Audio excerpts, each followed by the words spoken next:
I can't believe we made it. Come on, it's not that amazing. Humanity's been surviving for the last several thousand years. According to today's regulators and bureaucrats, those of us who were kids in the 50s, 60s, 70s, or even early 80s probably should not have survived. I don't know which bureaucrats you're talking about specifically, but that doesn't really matter what they think. The fact is, we all survived, including them. I would be really amazed if this viral dies one day. Our baby cribs were covered with bright-colored lead-based paint. The lead wasn't what colored the paint, doofus, it was something else. For that matter, you can still get brightly colored paint today. So if you want to paint your kid's crib any rainbow color, any bright color you like, go right ahead. It's just minus the lead. Big deal. When I was a kid, I slept in a crib too, but I don't remember what kind of crib it was, or what color it was, or what paint was on it. And I didn't care, as long as I was comfortable. We had no child-proof lids or locks on medicine bottles, doors, or cabinets. Okay, let's get this straight. Too much regulation is definitely a bad thing. But child-proofing is not a bad thing. Next, if they had known back then what we know now about child-proofing, it would have been done back then. It would have been done a long time ago. So please, just think about that for a minute before you let this internet chain letter blow your mind. And when we rode our bikes, we had no helmets. Ah yes, the days without bike helmets. Oh, for the days without bike helmets. That was when life was worth living. That was bliss, to live without bike helmets. Now, the invention of bike helmets and the compulsory having to wear bike helmets has surely made the world a much darker place. We drank water from the garden hose and not from a bottle. Well, if that's what floats your boat, go right ahead and drink water from the hose if you want to. Water bottles are actually more likely to get banned nowadays anyway. We ate cupcakes, bread, and butter, and drank soda with lots of sugar in it. Now look, I hate this sugar-phobic food cop movement as much as anybody. But I don't spread internet chain letters protesting it. For one thing, this viral has been going around since the 90s. And people either spread it like mad, or they laugh about it and mock it and debunk it on forums and other places on the internet. So really, by spreading this kind of stuff, you're making your message seem irrelevant and just silly. Instead of doing that, you could do something really productive like turn off the idiot box whenever a stupid food cop propaganda commercial comes on telling you how bad sugar is supposed to be. Another thing you can do is to boycott artificially sweetened products. There's a solution for you.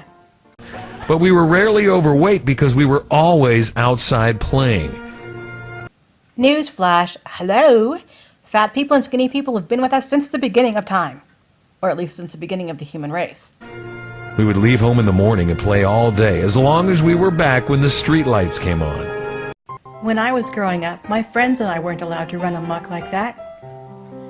We could go and play in the morning and the afternoons, but we also had to be back at mealtimes. And if we thought we were going to be late, we had to call, either by payphone or by friend's phone, to let the parents know that we might be a little bit late. No one was able to reach us all day. Smartphones? We didn't have cell phones at all. No PlayStations, Xboxes, limitless channels on cable, laptops or tablets. Facebook was an actual face and an actual book. Right, no internet. The only thing good I could say about that is that back then there were no internet chain letters like this. We had friends. We went outside and found them. We played dodgeball, and sometimes the ball would hurt. Actually, I never got hurt by a dodgeball. It was a volleyball. We fell out of trees, got cut and broke bones and teeth, and there were no lawsuits from these accidents. No one was to blame but us. Remember accidents? So go climb a tree and fall out of it if that's your thing. We had fights and punched each other and got black and blue and learned to get over it. I really dislike this whole liberal anti-bullying thing too, but I don't like your solution any better. Just letting kids just duke it out and do whatever. That's not good. Kids have to be taught, and it seems to me that your parents never taught you anything, because they just let you wander around outside from morning until night, doing whatever you please, whether it meant climbing into trees and hurting yourself, or beating up your friends, or getting beat up by somebody else? Didn't your parents care about you at all? We made up games with sticks and tennis balls, and although we were told it would happen, we didn't put out any eyes. Nobody's stopping you from making up games with sticks and tennis balls. Go ahead, just get some sticks, get some tennis balls, and voila, make up a game. Come to think of it, nobody's stopping you from putting your eye out either. We rode bikes or walked to a friend's home, knocked on the door, rang the bell, or just walked right in and talked to them. Maybe your parents didn't teach you any manners, but I was brought up to never invite yourself over to a friend's house. That was considered very rude. So I never just walked into a friend's house and started talking to them, at least not without being invited first. Second, I didn't always walk to my friends' houses, and they didn't always walk to my house, because sometimes friends live in different neighborhoods, which was often the case with me and my friends. I had one or two friends in my neighborhood, but there were a lot of other friends that I had who lived in different neighborhoods, so we couldn't just walk over to each other's houses. We had to be driven. Little League had tryouts, and not everyone made the team. Those who didn't had to learn to deal with disappointment. Big deal. So things have changed now, and they have different types of levels for different types of playing. So what? Some students weren't as smart as others, so they failed a grade and were held back to repeat the same grade. This is something else that really irritates the living heck out of me. Talking about kids as being smart. Come on. Kids don't come in smart or dumb or smart and stupid. They don't come smarter than anyone else, or not quite so smart. If somebody fails a grade, maybe that's just because school isn't something that they're cut out for. Some people don't do quite as well in school. Maybe they have a reading disability. Maybe they have some kind of a comprehension thing. But that doesn't mean that they're less smart. Tests were not adjusted for any reason. Yeah, right. That was when you were up the creek if you were dyslexic, or if you had a visual impairment, or even a hearing impairment, and you couldn't take the test for whatever reason. And if you were dyslexic, you were also labeled lazy or stupid or something like that. Yep. Them was the good old days. Our actions were our own. Consequences were expected. The idea of parents bailing us out if we got in trouble in school or broke a law was unheard of. They actually sided with the school or the law. Imagine that. So you run amok, fail tests, fail tryouts, beat up your friends, get beaten up by your friends, get in trouble with the law, and your parents are like, whatevs? Nice.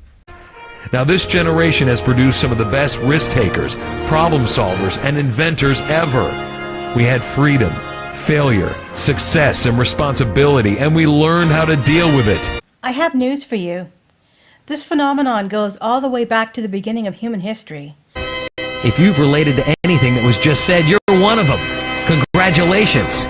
You made it. Hooray for me. At least that video had the decency to cut off where it did, and didn't go on like the usual virals of this nature that go on about how kids have it way too easy today, and how all they can do is push buttons, and how yesteryear's childhood was pretty idyllic because they could do all kinds of things, and now today's kids are over-spoiled and overprotected and all that kind of crap. I'm just really sick of that. So cut it out, people.